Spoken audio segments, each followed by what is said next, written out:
Faça cursos completos de teologia, hebraico bíblico, preparação para a escola dominical. Estude a palavra de Deus com mestres capacitados. Elienay Cabral, Josué Brandão, Cláudio Gama, Alain Brizotti, Benhur Lopes, Elias Torralbo, Eduardo Reis e muitos outros professores. Seja um pregador mais capacitado para pregar o Evangelho. Tenha acesso ilimitado a todos os cursos online por apenas R$ 49,90 mensais. Venha estudar na Academia de Pregadores. A maior escola de teologia online do Brasil. Meus irmãos, minhas irmãs, paz do Senhor Jesus. Abra sua Bíblia, carta de Paulo aos Efésios, capítulo de número 1.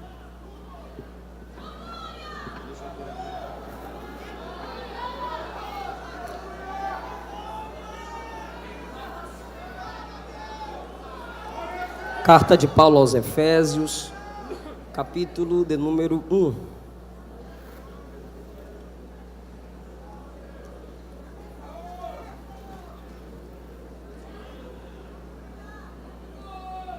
Podemos ler, digam amém. Paulo, a partir do versículo 1. Paulo, apóstolo de Jesus Cristo, pela vontade de Deus, escreve aos santos que estão em Éfeso e fiéis em Cristo Jesus: a vós graça e paz da parte de Deus nosso Pai e do Senhor Jesus Cristo. Bendito o Deus e Pai de nosso Senhor Jesus Cristo, o qual nos abençoou com todas as bênçãos espirituais nos lugares celestiais, como também nos elegeu nele antes da fundação do mundo, para que fôssemos santos e irrepreensíveis diante dele em amor, e nos predestinou para filhos de adoção por Jesus Cristo, para si mesmo, segundo o beneplácito da sua vontade, para louvor e glória da sua graça, pela qual nos fez agradáveis a si, no amado, em quem temos a redenção pelo seu sangue, a remissão das ofensas, segundo as riquezas da sua graça, que ele fez abundar para conosco em toda a sabedoria e prudência, descobrindo-nos o mistério da sua vontade, segundo o beneplácito que propusera em si mesmo, de tornar a congregar em Cristo todas as coisas na dispensação da plenitude dos tempos, tanto as que estão nos céus como as que estão na terra.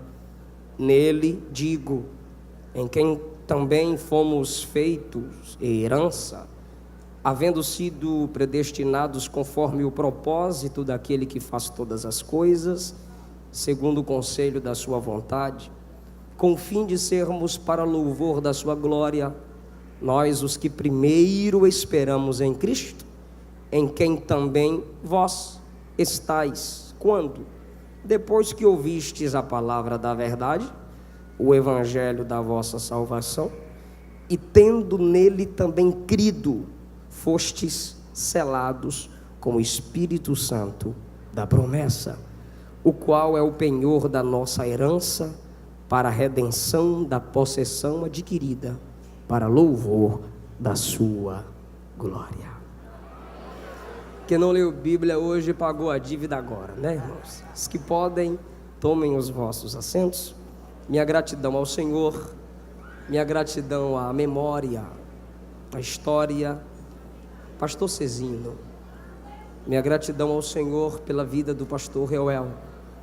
Minha gratidão ao Senhor pela vida do pastor Henrique Reame. Obrigado, pastor, pela sua amizade, pelo carinho, pela atenção. Pastor Alexandre Bernardino, obrigado. Sua esposa, cantora Késia, que Jesus vos abençoe sempre. Pastor Moisés, grande nome, ligado ao Bom Samaritano, Academia de Pregadores, a maior hoje no Brasil para formar pregadores e sedentos da palavra para crescerem em Deus. Pastor Lorinaldo, obrigado pela sua amizade. Pastor Eduardo Reis, grato pela sua presença, pelo seu carinho para conosco. Meu amigo, cantor, pregador Samuel Mariano, Obrigado, meu amigo, também, pelo seu apoio. Amigos que ministraram aqui, pastor Sinomar, pastor André, grandes homens de Deus, Leandro, Eliane Fernandes, que Jesus vos dê graça. Missionária Cálita, Deus te abençoe. É o terceiro Gideões, né, Cálita? Aqui com a gente. Minha esposa, fica em pé, neném. Eu abri a mala e a gravata da cor da saia dela, coincidência. Né, mozinho? Tá certo, eu não te conheço, não. Obrigado, meu amor. Durante 6 semanas, eu acordava, procurava a Luana na cama, não achava. Quando eu ligava, ela estava na igreja, no templo, orando de madrugada com a cantora Débora, o presbítero Marcos David, pagando o preço em oração pela minha vida aqui. Obrigado, meu amor. Obrigado. ADC, a igreja onde congrego, eles estão com um telão lá para me assistir. Que honra. Meu pastor presidente, pastor Darlan, onde ali eu sirvo a Deus diante do mesmo, como vice-pastor ali na igreja. Eu trago um abraço da minha liderança para toda a igreja. Pastor Rafael Belo, meu manão, meu irmãozão, bonitão, belão. Obrigado. Queridos, eu quero falar com vocês, subordinado ao tema, um capítulo missionário. O capítulo de número 1 nos traz algumas verdades que com certeza vão impactar a nossa vida aqui nesse lugar. Mas antes, eu tenho alguns materiais, livros, lá junto com o material do cantor Samuel Mariano, ali embaixo do globo. Que os irmãos não se empolguem, as irmãs não murmurem. Casamento a 3, estará lá. Segredos da liderança de Paulo. E esse aqui, quem fez o prefácio foi o pastor Eduardo Reis. E tem uma coleção de 3 livros baseadas no livro dos Salmos. Salmos, mensagens para o mensageiro. Cada um com 50 mensagens explicadas e comentadas para o seu desenvolvimento ministerial. Deus chama, Deus derruba, Deus em Cristo cerca. Saulo, em Atos capítulo 9, em 3 dias ele tem a experiência da oração, já tem visão, é cheio do Espírito Santo. Em Atos 19, Deus começa o processo de salvação e início da igreja em Éfeso através da vida de Paulo. Quando cheio do Espírito Santo, ele ministra, ele ora por curas, ele prega o evangelho, ele prega estão aqui à esquerda o material? Aqui à esquerda? Ok. Pela unção de Deus na vida dele, a igreja é fundada ali, através desse grande homem. E chega um momento que ele tem que escrever. E ele escreve uma carta a esse povo, porém essa carta é tão profunda que ela é chamada de carta universal. E a partir do versículo 1 você percebe que Paulo, apóstolo de Jesus Cristo, escreve à igreja de Deus em Éfeso. Então, em primeiro lugar, o capítulo missionário revela a transformação, porque em Atos capítulo 9 ele usa cartas permissivas tomadas na sinagoga para prender os crentes, para maltratar os crentes, para destruir a igreja. E esse Paulo que usava cartas para prender a igreja, maltratar a igreja, agora usa cartas, escreve cartas para edificar a igreja, para avivar a igreja, para ensinar a igreja concernente às doutrinas bíblicas. Essa é uma lição de que Deus transforma o homem, enche com seu espírito e usa para a sua glória. Em segundo lugar, a segunda lição do capítulo missionário é que Paulo deixa claro que o nome vale mais do que o título. Quando você lê Romanos capítulo 1, Paulo, servo de Deus, apóstolo. Quando você lê a primeira carta aos Coríntios, Paulo, chamado para ser apóstolo. Segunda carta de Paulo aos Coríntios, Paulo, servo de Deus, chamado para ser apóstolo. Quando você lê a carta aos Efésios, Paulo, vírgula, apóstolo de Jesus Cristo. Porque normalmente hoje, e a gente briga por isso, é pastor fulano, e se eu fui consagrado, me chame primeiro pelo meu título, para depois me chamar pelo meu nome. Paulo primeiro coloca o nome dele, vírgula, para depois colocar o título, porque para Paulo o seu nome vale mais do que o seu título. É por isso que naquele grande dia, muitos dirão: Senhor, eu preguei em teu nome, pregador. Senhor, eu profetizei em teu nome, profeta. Senhor, eu operei maravilhas em teu nome. Mas a questão aqui não é o meu nome, é o seu, que não está escrito no livro da vida. Porque muitos, no afã de valorizar títulos, esquecem da realidade que está por trás do seu nome. Em Marcos capítulo 5, o que Jesus pergunta para o homem de Gadara? Qual é o teu nome? E qual é a resposta? Somos muitos. Jesus não pergunta por quantidade, Jesus pergunta pelo nome. Precisamos entender que o seu nome, o nosso nome, é mais importante do que os números que estão na sua conta, do que os números de carros, de casas. O seu nome para Deus é mais importante do que o número de funcionários ou de CDs vendidos. O seu nome para Deus é mais importante. O seu título revela o seu talento, mas o seu nome revela seu caráter. O talento pode até abrir a porta, mas é a dignidade que mantém a porta aberta.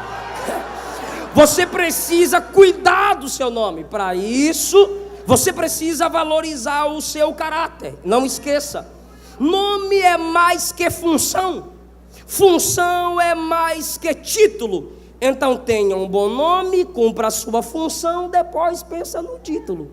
Paulo vai colocar primeiro o seu nome, depois o seu título. Mais importante que o título é você ter o nome limpo, é você prezar pelo seu ministério, é você valorizar a sua salvação em Cristo, é você valorizar a sua família, é você valorizar a história. O título mais nobre, alto e elevado no Antigo Testamento era homem de Deus, servo de Deus. Sim, precisamos entender que é o nosso nome que está escrito no livro da vida. Em terceiro lugar, o capítulo missionário, eu queria chegar aqui, cheguei. O capítulo missionário revela que a igreja tem dois endereços. Quantos? A igreja tem dois endereços. Perceba o que Paulo diz no versículo de número 1. Paulo, apóstolo de Jesus Cristo pela vontade de Deus. Primeiro endereço, aos santos que estão em Éfeso. Segundo endereço, fiéis em Cristo Jesus. Não é com Jesus, é em Jesus. A igreja está em Éfeso, mas também está em Jesus. A igreja está em Jesus, mas também ela está em Éfeso. Precisamos viver esse equilíbrio da igreja. Precisamos viver nessas duas dimensões. E a igreja consegue. Se a Bíblia diz que ela é assim, é natural ela se comportar dentro dessas duas dimensões. Em Cristo, em Éfeso, sua cidade, seu país, seu estado, seu município, seu bairro. Em Cristo, comunhão com Cristo. Em Éfeso, comunhão com as pessoas. Porque evangelho que isola, não é santificação, é satanização. Você olha para o outro e diz: se afasta de mim, porque eu sou mais santo que tu. Isaías disse que quem diz assim para o próximo: se afasta de mim, porque eu sou mais santo que tu, é fumaça no meu nariz, diz o Senhor. É só fumaça, não tem tanto efeito. Em Cristo, a dívida do pecado foi cancelada. Em Éfeso, tu compra e paga tuas dívidas. Você precisa entender essas duas dimensões. Em Cristo não estamos órfãos, mas em Éfeso devemos cuidar dos órfãos e das viúvas. Em Cristo dizimamos, ofertamos, mas em Éfeso pagamos nossos impostos. E aí, meu querido, a maioria não entende o que Jesus disse. Em Cristo damos a Deus o que é de Deus, mas em Éfeso você dá a César. Aí muitos de nós olhamos para Brasília e falamos: ladrões. Mas se você sonega os impostos, você também é ladrão. Olha lá para Brasília e diz: ladrões, Lava Jato neles. Mas você compra pirataria. Você vende pirataria. Tu também é ladrão. Aí você diz, você olha para Brasília e diz: Lava Jato neles. Aí o Espírito Santo olha para tu e diz: lavagem da palavra para tu. O Brasil vai mudar se você mudar. Eu odeio, porque no Facebook o camarada entende de tudo. Eu odeio esse país que não investe na educação. Você lê quantos livros no mês? Hipócrita. Não esqueça de que estamos em Cristo, mas também estamos em Éfeso, ou seja, temos direitos, deveres sociais. Só que Éfeso às vezes se esquece de que estamos em Cristo. Éfeso quer criar leis para quebrar nossos princípios. E a igreja sabe que quem quebra princípios, por princípios será quebrado. Então a igreja está em Éfeso, mas ela não é fiel a Éfeso. Paulo diz: está em Éfeso, fiéis.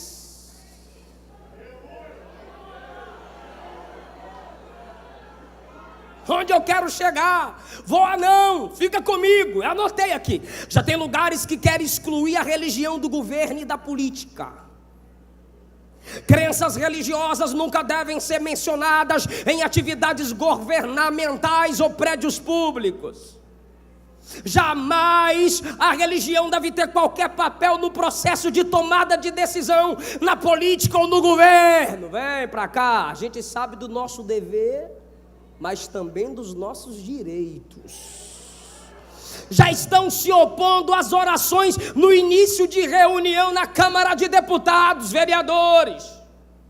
Os 10 mandamentos que sejam tirados de lugares públicos. Estão querendo proibir manifestações religiosas em escolas de ensino médio. Estão querendo impedir orações de eventos desportivos, nem mesmo menção do nome de Jesus. Por quê? Nem mesmo menção do nome de Jesus. Estive numa casa de recuperação em Goiânia. O pastor pediu oração, porque estavam tentando proibir de usar, falar o nome de Jesus em casas de recuperação. Por quê? Porque o diabo sabe que esse nome cura, liberta, transforma, resgata. É por isso que eu te aconselho: não critique, não zombe, não despreze os nossos representantes políticos. Não despreze aqueles que Deus abre acesso aos líderes governamentais. Nós estamos em Cristo, mas também estamos em Éfeso. Mas alguns crentes imaturos têm a coragem de dizer: não, isso é normal, a igreja tem que ser perseguida assim. Não adianta tentar nada. E se nossos pais pensassem assim antes de nós? Não teríamos a liberdade religiosa que temos. Moisés teve acesso a Faraó e trabalhou em benefício do povo de Deus. Neemias teve acesso ao rei e invocou em benefício do povo de Deus. Mardoqueu era o segundo na hierarquia depois do rei Xerxes, juntamente com Esté, tiveram acesso em benefício ao povo de Deus. Misael, Ananias, Azarias tiveram influência, porque Daniel tinha acesso ao rei. João Batista, em Lucas 3,19, a Bíblia diz que ele pregava a verdade, repreendendo Herodes, um líder político. A Bíblia diz em Atos 24:25 que Paulo pregava ao governador Félix sobre a justiça, temperança e juízo final. Tem acessos que eles têm, que Deus deu a eles e não deu a mim, não deu a vocês. Então vamos orar como a Bíblia ensina, vamos abençoá-los, vamos profetizar a sabedoria de Deus. Eu não estou pregando uma dependência do governo, a igreja não depende, a igreja conta. A maior dependência da igreja é de Jesus de Nazaré, mas nós temos nosso papel a cumprir como habitantes de Éfeso. Aí você não pode se esquecer dessa realidade. Éfeso quer aprovar o aborto, mas quem está em Cristo diz não. Éfeso quer criar leis para silenciar o evangelho. Quem está em Cristo diz. Éfeso quer impor de forma disfarçada o homossexualismo para nossas crianças nas escolas, mas quem está em Cristo diz. Éfeso diz que o importante é ser feliz, mas a igreja diz que o importante é ser fiel. Você não pode se esquecer de que você está em 2 endereços. A terceira lição do capítulo missionário é o valor do preparo. Deixa eu fazer uma pergunta. Quem escreveu a carta aos Efésios? Paulo. E Paulo tinha preparo? Tinha. Por que Paulo muda vidas até hoje? Por que Paulo influencia vidas até hoje? Esse camarada tinha preparo na oração. É por isso que ele diz no capítulo 1, versículo 16: não cesso de dar graças a Deus, lembrando-me de vós nas minhas orações. No capítulo de número 3, versículo de número 14, quem está me ouvindo diz amém. Paulo diz: por esta causa me ponho de joelhos perante o Pai. Paulo era um homem preparado na oração. Capítulo de número 6, versículos 17 a partir, escuta isso: tomai o capacete da salvação, a espada do Espírito, que é a palavra de Deus. Como Paulo? Orando em todo o tempo, com toda oração e súplica no Espírito, vigiando nisso com toda perseverança e súplica por todos os santos. Versículo 19: orai por mim também. Aí quando você vai ler a vida de Paulo, você percebe que em Atos 9, o camarada novo convertido passa 3 dias orando. Em Atos 13, na primeira viagem missionária, a Bíblia diz que ele foi enviado pelo Espírito Santo enquanto orava e jejuava. Atos 16, 13, a Bíblia diz que ele saiu procurando um lugar para orar e achou à beira de um rio. Atos 16 também diz que Paulo e Silas orava e cantava na prisão. Atos 20 e 36 diz que Paulo se pôs de joelhos e orava com todos. Atos capítulo 21, 5 diz que Paulo orava de joelho na praia. Segundo aos Coríntios capítulo 12, versículo 7, ele disse: eu orei 3 vezes. para que o Senhor afastasse o espinho da minha carne. Mas quando eu acabei de orar, o Senhor me disse: Paulo, a minha graça te basta, e o meu poder se aperfeiçoa na fraqueza. Tem gente que é considerado grande porque é famoso, mas para Deus grandes homens são homens de oração. Eu me lembro quando na minha infância a minha mãe me mandava banhar às 17, 18 horas. Meu pai me chamava da rua: chega de brincar, vamos banhar. Por quê? Porque já vai começar o culto. E nós falávamos assim: pastor, mas pai, a gente chegar lá, só vai ter gente orando. Minha mãe dizia: o culto começa quando o primeiro crente está orando. Não chegamos mais na igreja e encontramos os crentes de joelhos. Porque se aquela irmã estiver de joelho, eu vou lá para fora mexer no WhatsApp. Culto sem oração. Não se tem oração na vida de muitos crentes. E crente que não ora está em pecado. O pecado te afasta da oração, mas a oração também te afasta do pecado. É você que decide. Igreja que tem falta de poder. Põe retorno para mim, por favor. Segurei até quando deu. Igreja que tem falta de poder é porque está faltando oração. Cantores, pregadores, técnica a gente aprende, eloquência a gente aprende, agora unção.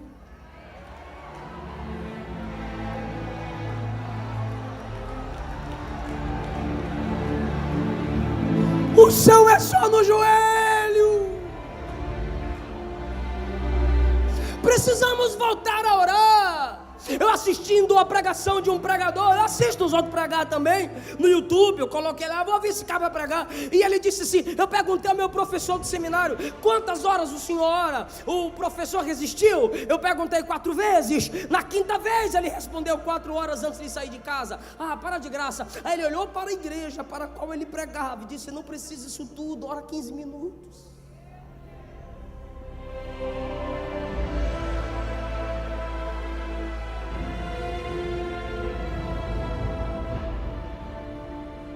É por isso que a técnica tomou o lugar da unção.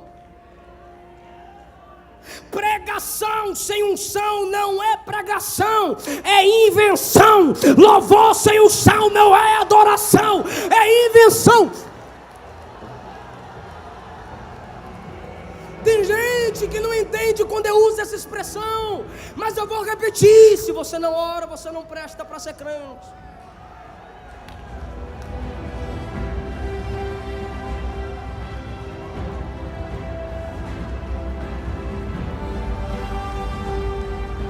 Se você não ora, o diabo vai te derrubar mesmo. Se você não ora, você vai desviar mesmo. Se você não ora, você vai para o inferno mesmo. Mas pastor, eu estou fraco. Um crente fraco de joelho é mais forte do que 1000 demônios de pé. Vai orar!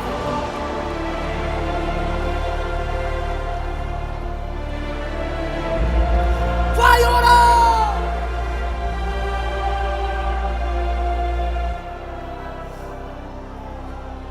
O que é pregação, pregador? Pregação é lógica em fogo. Eu estava ouvindo o pastor André pregar pela manhã e eu vi o bate-papo lá. A menina escreveu bem assim: esse pregador só prega teologia. Pregador tem que pregar teologia mesmo, rapaz. Que vai pregar o quê? História de gibi? Daqui a pouco eu chego aqui. O que é pregação? Lógica em fogo. John Wesley já dizia: ponha fogo no seu sermão, ou ponha seu sermão no fogo.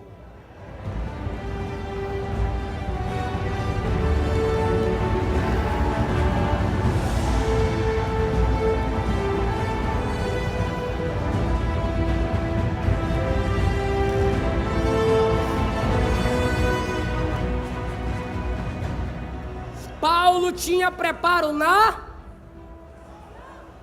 para de graça. Paulo tinha preparo na...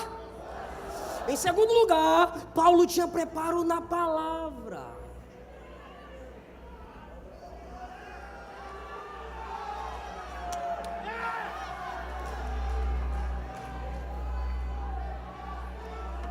Eu não vim aqui bater em pregador. Eu não sou o pastor de vocês. Meu pastor me mandou uma mensagem hoje pela manhã bem cedo. Perdão, eu não entendi o senhor me ligou, estava rindo. Meu filho, cada ovelha aí tem seu pastor. Deixa que o pastor corrige, Erinaldo. Meu pastor disse. Ele disse, mas fale o que está na Bíblia. Mas o que eu estou pregando aqui, eu não estou batendo em vocês, o que eu estou pregando é um clamor. Vamos ler Bíblia, filhos. Filho, está na Bíblia, só prega a Bíblia. Não força o povo da glória, porque intimidade forçada é estupro. Só prega a Bíblia que ela se garante. Estuda a Bíblia, meu filho. Eu já errei muito. Meus pastores me ajudaram. Meu pastor da Irlanda tem me considerado. Ele disse assim: se você está pregando 20, 25, viu que ficou ruim, para. O povo vai dizer, foi ruim, mas foi inteligente.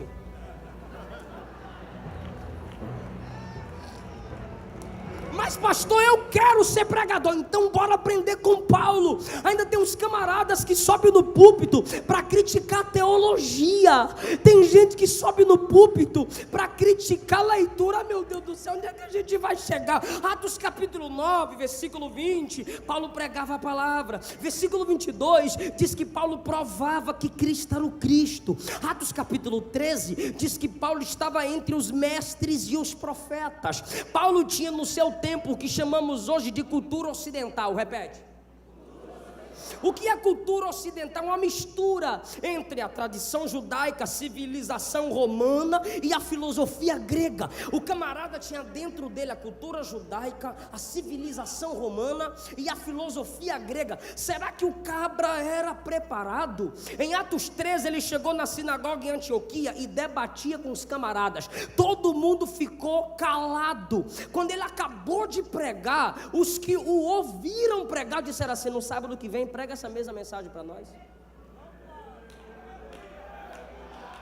Atos 14 ele prega a palavra, está escrito assim, a palavra em Icônio e Listra. Atos 16 ele prega a palavra em Tessalônica, ele prega a palavra na beira do rio, ele prega a palavra na prisão, ele prega a palavra na casa do carcereiro. Em Atos 17 ele prega a palavra em Bereia, ele prega a palavra em Atenas, ele prega a palavra em Corinto. Em Atos 18 ele prega na Galácia, ele prega na Frígia, o que? A palavra. Em Atos 19 ele prega a palavra em Éfeso. Mas pastor, ele pregou tanto em Éfeso que Eutico dormiu e caiu. Pois é, meu querido, o cabra que tinha a palavra, o cara que era teólogo que você tanto critica, quando o cabra caiu do terceiro andar, ele parou o sermão, desceu, abraçou o cabra, disse: está vivo, bora subir que eu vou continuar pregando a palavra. Atos capítulo 20 ele prega na Macedônia, na Grécia, em Troade, o que é a palavra. Meu filho, mesmo que seja Bartimeu, prega o que está aqui. Minha filha, por que eu não estou falando para os pregadores? Porque todos nós fazemos parte do sacerdócio. Lutero disse: considere perdido o dia que você não meditar nas escrituras sagradas. Um dos significados da palavra meditar é sussurrar. Você tem que ler a Bíblia conversando, porque se você não conversa com ela, dificilmente ela vai conversar com você. Você precisa ter preparo na palavra.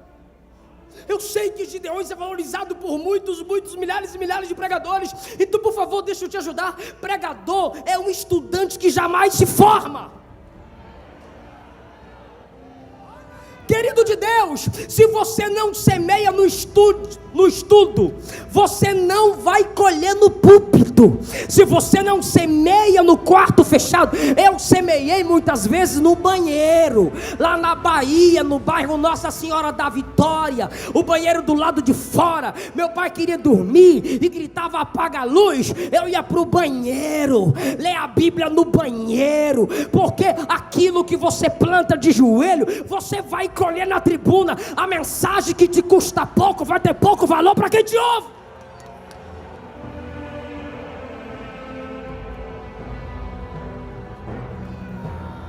Grita muito, não comunica nada. Muita palha, pouco trigo. Muita serpente, pouco pão. Vamos ler a Bíblia, vamos pregar a Bíblia, vamos viver a Bíblia. A igreja precisa da palavra.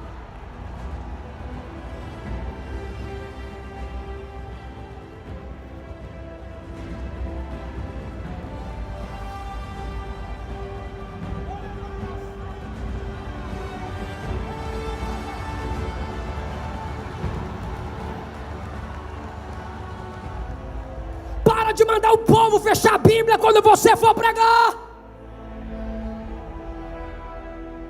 Leia a Bíblia. Se prepare na palavra.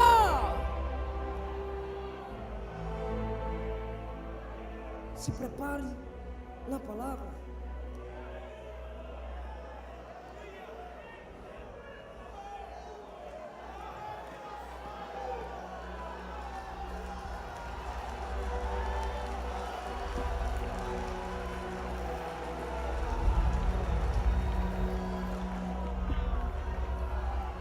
Em quarto lugar, o capítulo missionário revela o peso do que se escreve. A arte da escrita tem sido marginalizada. A arte da escrita tem sido marginalizada, não pelo jeito que se escreve simplesmente, VC, OBG, não simplesmente pelo jeito que se escreve, mas pelo que se escreve. E eu não estou falando para ímpio não, estou falando para crente. Tu é poderosozão no Face, né? Vem aqui pessoalmente. Tu é um pitbull nos comentários. Tu é poderoso, viciado Google, copia cola. Pensar tu não pensa. Tu tem argumento? Tenho. Marca um debate. Liga. Tu sabe onde ele congrega, caluniador. Vai lá frente a frente.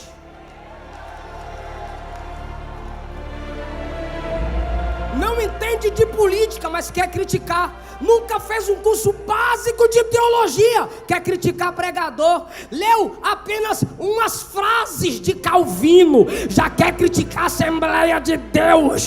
Nunca leu nada de Armínio, já quer se tornar um debatedor. Querido, aí alguns deles escrevem assim: se sua mensagem não tiver base em John Knox, em Calvino, e começou a citar muita gente e disse: sua mensagem não presta. Queridão, cada um deles tiveram o seu tempo e fizeram sua história no tempo deles.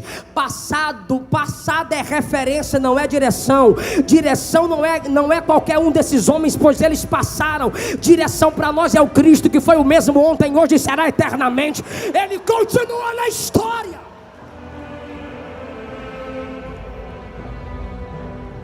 Aí fica debatendo em Face, fica xingando as pessoas em Face. O Facebook hoje está se tornando o paraíso da superficialidade. Pastor Alan Brizotti disse que viu um camarada postar assim: quem ora é de oração. Aí um cabra escreveu lá embaixo: forte.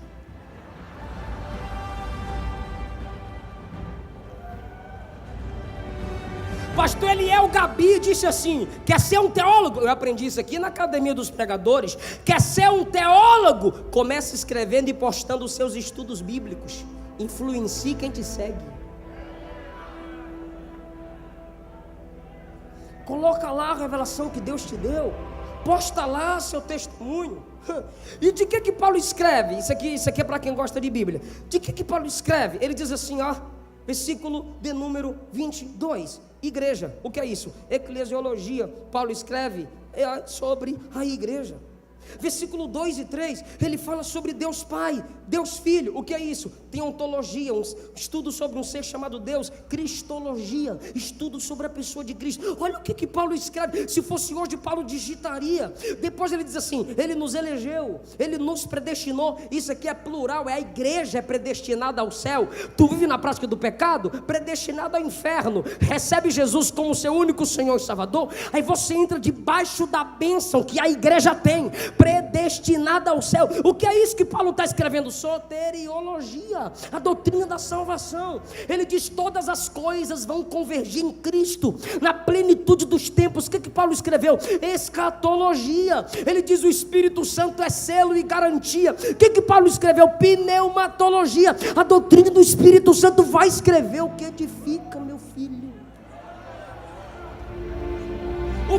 Escuta agora. O que os amigos de Daniel escreveram, lançaram Daniel na cova. Tanta gente você está machucando pelo que você posta. Tanta gente você machuca, destrói ministérios, destrói sonhos, destrói famílias por causa de comentários. Está igual os amigos de Daniel.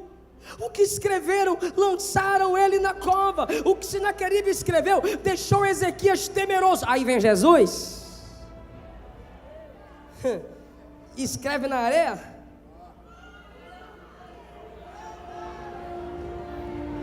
E livra a mulher da morte.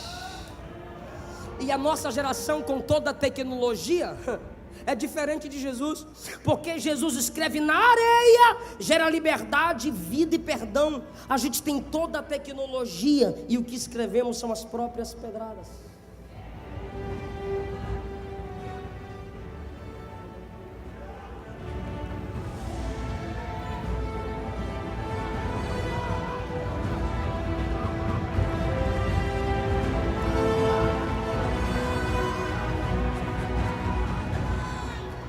Por favor, pegue na mão de uma pessoa.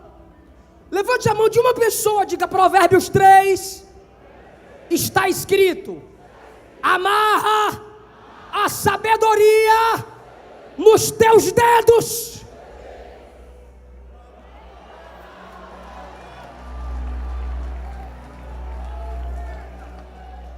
Em último lugar, última lição do capítulo missionário.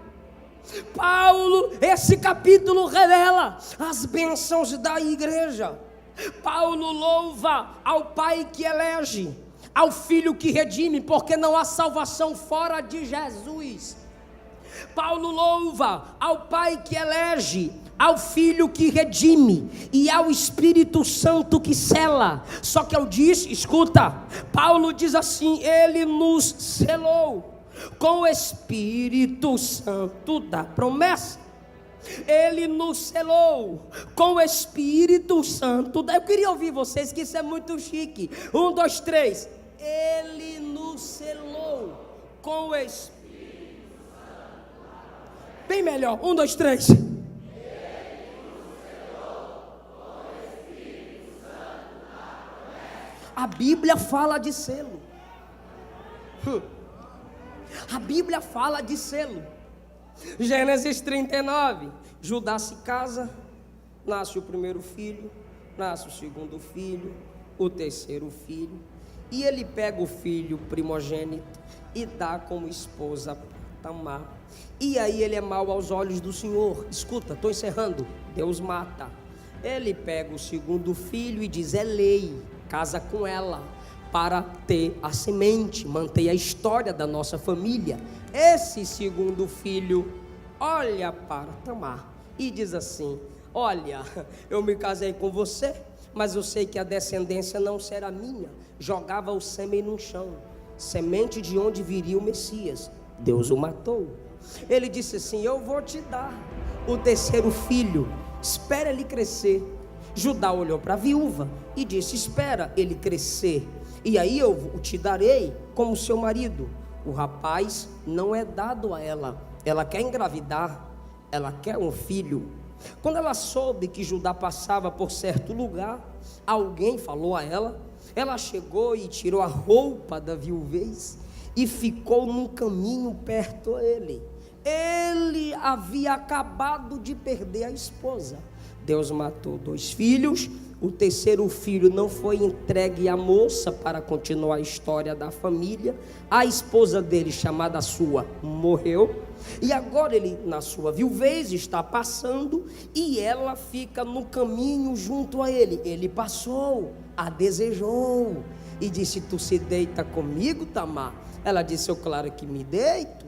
Ele disse: ok, vamos nos deitar. Ela disse: o que tu tem para pagar? Ele disse: eu vou lhe dar um cabrito. Ela disse: não serve. Ele pergunta: o que tu queres? Ela diz: eu quero o teu cajado e eu quero o teu selo, junto com a corda. Tem gente abrindo mão do selo por causa de alguns minutos de prazer.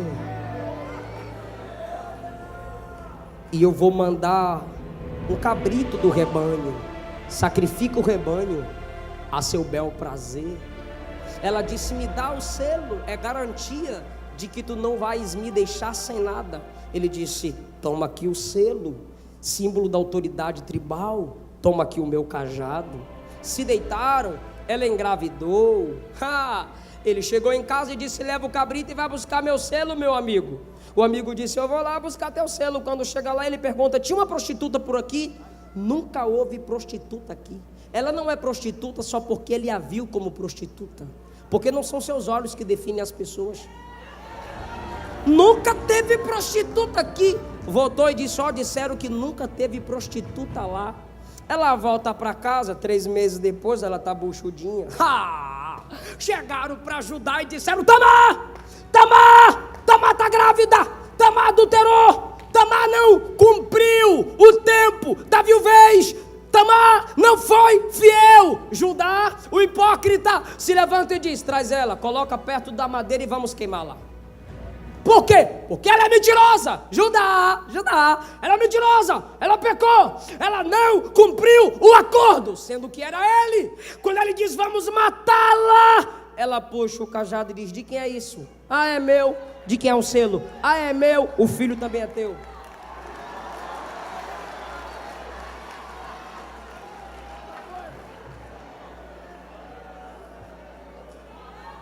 Esté capítulo 3-8. Amã tem raiva, faz um edito. O rei diz: coloca meu selo. Qual é o selo?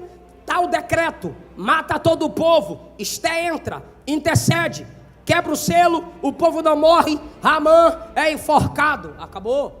Daniel capítulo 6, não gosto de Daniel, faz um edito, faz uma carta. Se Daniel orar, será lançado na cova dos leões. Coloca o edito do rei, coloca o anel do rei. Meu anel, selo do rei, acabou, está selado. Onde? Na pedra. De onde? Da boca. De onde? Da cova. O que era aquele selo? Ninguém tira Daniel daí, ninguém arranca essa pedra daqui. Porém,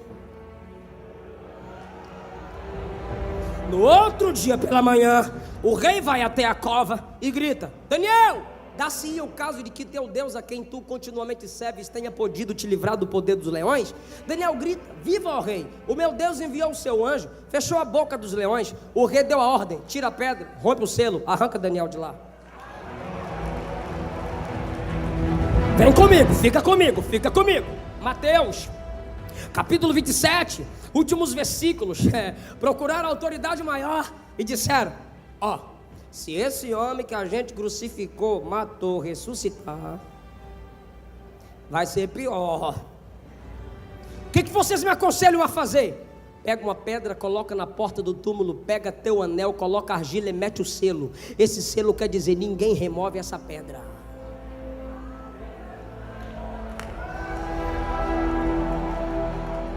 Esse selo quer dizer: ninguém arranca essa pedra. Mas Mateus 28, pela madrugada houve um terremoto, o anjo de Deus desceu, removeu a pedra, sentou-se sobre ela. Quero ver quem vai me tirar de cima dessa pedra. E Jesus ressuscita. O selo foi arrancado. Vai comendo. Eu sei o que é que eu vou falar aqui. Apocalipse capítulo 5. Vi o livro selado com 7 selos e ouvi o anjo forte bradar: quem é digno de abrir o livro e desatar os seus 7 selos? Isso aqui é para quem está ligado. Ninguém na terra, Jesus já tinha saído. Ninguém no céu, ainda não tinha chegado. João chora. Quando João chora, o ancião diz: quando o crente chora é diferente. João, eis aqui a raiz de Davi, o leão de Judá que venceu para abrir o livro e desatar os selos. Então Jesus se levanta, pega o livro, e aquilo que fazia João chorar, quem está chorando? Tem motivo para chorar? Tem um pastor. Aquilo que fazia João chorar, Jesus remove. Selo por selo, Jesus removeu. Só que Paulo diz assim em Efésios 1: Ele nos selou com o Espírito da promessa. Ele nos selou com o Espírito Santo da promessa. Que selo diferente é esse, pastor? É diferente sim. Tem gente que vai demorar de pegar, vai pegar só no meio, mas tem gente que vai pegar, tem gente que vai entender. O selo de Judá, Tamar removeu. O selo de Amã, Esther removeu. O selo de Dário, os soldados removeram. O selo da porta do túmulo, o anjo removeu. O selo do livro, Jesus removeu. Mas o selo do Espírito Santo na igreja, não há ninguém que possa remover. Ninguém arranca o selo de Deus da igreja. Tem gente dizendo que a igreja no Brasil está acabada. É mentira, ela está selada, ela está selada, ela está selada. O Espírito Santo não desiste. Ele não desiste da igreja, ele não desiste da noiva. Oh pastor, mas eu caí, ele te levanta. Ah pastor, mas eu estou fraco, ele te renova. Ah pastor, mas eu pequei, ele te perdoa. Ele está selado em você, ele está grudado em você, ele está abraçado em você. Ele não desiste de você. Só quem tem um selo abre a boca e canta. Só quem tem um selo abre a boca e adora.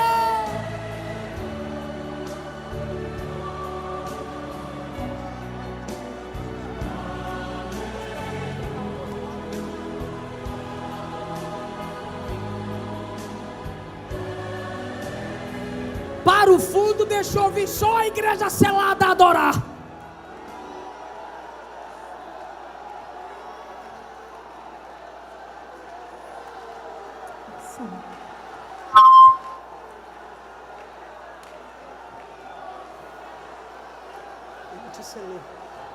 Ele te selou. Pode teu pai e tua mãe te abandonar, eu não te abandono, eu estou junto com você. Eu renovo você, eu levanto você, eu perdoo você. Você não foi predestinado ao inferno coisa nenhuma. Se arrepende que eu vou te levar para o céu.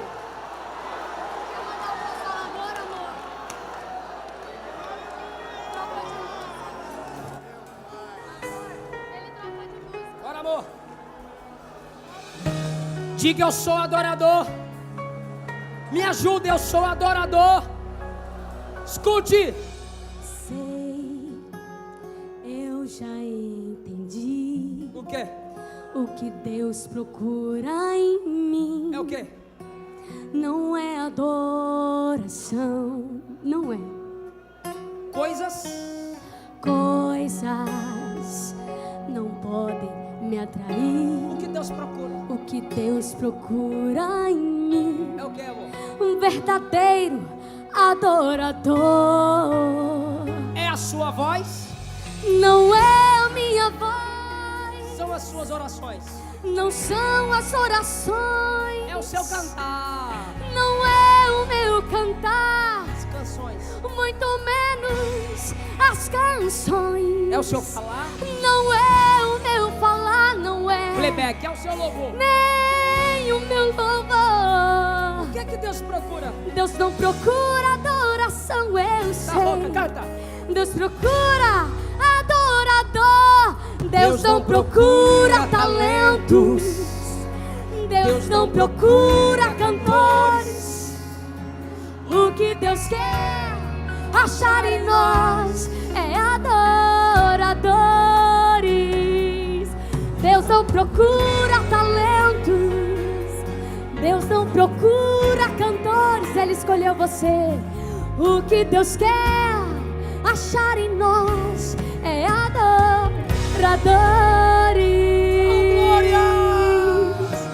Oh, glória! É a sua voz.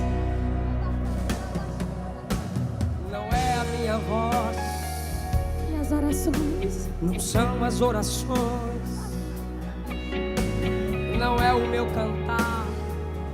Muito menos as canções. E o seu falar, pastor.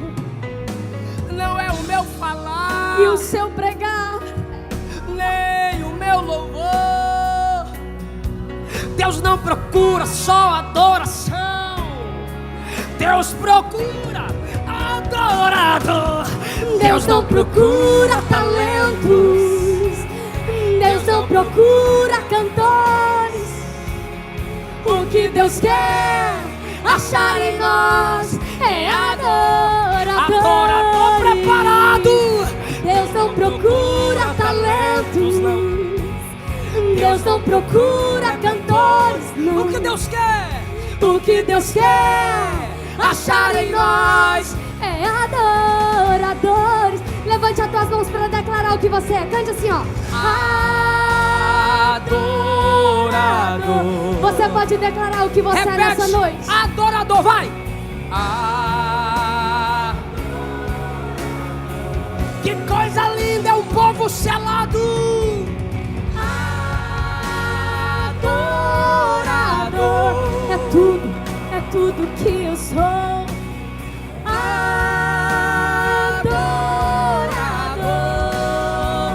O Pai é Espírito e está à procura de verdadeiros adoradores que o adore em espírito e em verdade. Em uma só voz, para terminar, vamos declarar o que nós somos. Você pode erguer a tua Cante, voz e dizer: adorador. adorador. É tudo que você é. Saia daqui cantando para você essa canção.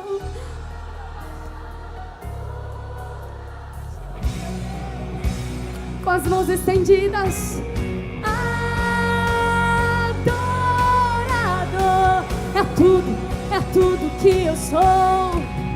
Adorador.